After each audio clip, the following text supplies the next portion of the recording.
आपको बता दें कि 8 और 9 अगस्त को कोलकाता के आरजीकर अस्पताल के सेमिनार हॉल में एक महिला डॉक्टर के साथ हैवानियत हुई थी और आरजीकर मेडिकल कॉलेज और अस्पताल में ड्यूटी पर तैनात पोस्ट ग्रेजुएट रेजिडेंट डॉक्टर का कथित तौर पर यौन उत्पीड़न किया गया था, जिसके चलते पूरे देश में आक्रोश का माहौल है और लगातार विरोध प्रदर्शन किया जा रहा है। और इसी कड़ी में मध्य प्रदेश की राजधानी भोपाल में मातृभूमि सेवा संगठन के संजीव सक्सेना के नेतृत्व में माता मंदिर चौराहे पर आयोजित कैंडल मार्च और श्रद्धांजलि सभा में भारी संख्या में स्वयंसेवी कार्यकर्ता, युवा और महिलाओं ने भाग लिया। ट्रेनी डॉक्टर के साथ जो बहुत ही भीभत्स घटना हुई है, उनको हमने, जो हमारे बीच नहीं है बहन, उनको हम अभया नाम से जानते हैं, उनको हमने श्रद्धांजलि दी है। डॉक्टर्स के समर्थन में हम ये मौन श्रद्धांजलि दे रहे हैं और ये कैंडल मार्च किया है। जहाँ जहाँ भी इस तरह की घटनाएं होती हैं उनका घोर विरोध होना चाहिए, क्योंकि महिलाओं के ऊपर जिस तरीके से प्रति घंटे, हर घंटे में 4 महिलाओं के साथ रेप हो रहा है, ये बहुत अच्छी बात नहीं है। ये देश, इससे न केवल देश का सर विश्व में झुकता है और बल्कि जो है देश के अंदर भी एक ग्लानि भाव से जो है बहुत ही। क्या लगता है सर, इस तरह के जो मामले हमारे देश का कानून बहुत कमजोर है?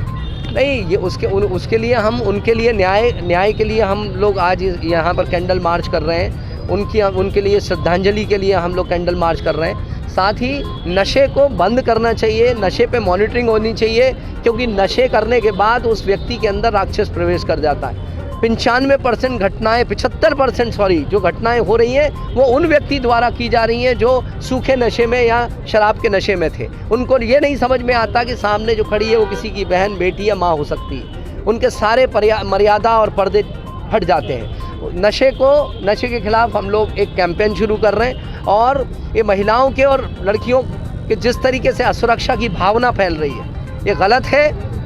आज देश, ये वो देश है जहाँ पर रानियों ने राज किया, जहाँ पर बेटों को माता के नाम से जाना जाता था। ऐसे में यदि किसी पढ़ने जा रही बच्ची के, किसी स्टूडेंट के मन में, महिला के मन में यदि ये असुरक्षा आ जाएगी कि वो सुरक्षित है या नहीं, तो ये देश आगे नहीं बढ़ पाएगा, क्योंकि बिना महिलाओं की सहभागिता से ये देश नहीं बढ़ सकता। हम घोर विरोध करते हैं ऐसी घटनाओं का। उस हमारी बहन अभया को हम अश्रुपूर्ण श्रद्धांजलि देते हैं, डॉक्टर्स का समर्थन करते हैं और हम निवेदन करते हैं कि जहाँ जहाँ आपके कभी किसी परिचित या परिवारजन या मित्र यार अगर अस्पताल में भर्ती हैं, तो डॉक्टरों से संवेदनशीलता से पेश आएँ, क्योंकि यही वो डॉक्टर्स हैं जिन्होंने संकट की घड़ी में, कोरोना में हमारे परिवार को, हमको अपनी जान का जोखिम उठाकर भी साथ दिया था। हम लोग ईश्वर को इक्विवेलेंट टू, डॉक्टर्स को इक्विवेलेंट टू गॉड मानते हैं और महिलाओं के साथ किसी भी वर्ग की ये अत्याचार, ये दरिंदगी, ये घोर आपत्तिजनक है। इसका हम विरोध करते हैं। उनको फांसी पर लटकाना चाहिए, न्याय तुरंत होना चाहिए। उसके पीछे क्या वजह है, कितनी बड़ी साजिश है, वो सामने आना चाहिए। हर जगह ये घटनाएं बढ़ रही हैं, मध्य प्रदेश में भी हैं, बाहर भी हैं। ये बेसिकली जो मूलतः है, जो आपकी मानवता तार हो रही है, इंसान, मानवता को जगाना होगा और समझना होगा कि जिस धरती पे आप चल रहे हो, मैं फिर कह रहा हूँ, उसे माँ कहते हो, माँ से ही पैदा होते हो। आपको पता समझना पड़ेगा कि अगर आप स्त्री तत्व की अगर आप पूजा नहीं करोगे, आपने इतिहास में भी देखा, बड़े बड़े राजा महाराजा हुए, भगवान हुए, उन्होंने भी विजय प्राप्त करने के लिए शक्ति तत्व का, स्त्री तत्व का पूजन किया। स्त्री तत्व का यदि आप पूजन नहीं करोगे, सम्मान नहीं करोगे, तो देश गर्त में चला जाएगा और नशे को बंद करना होगा।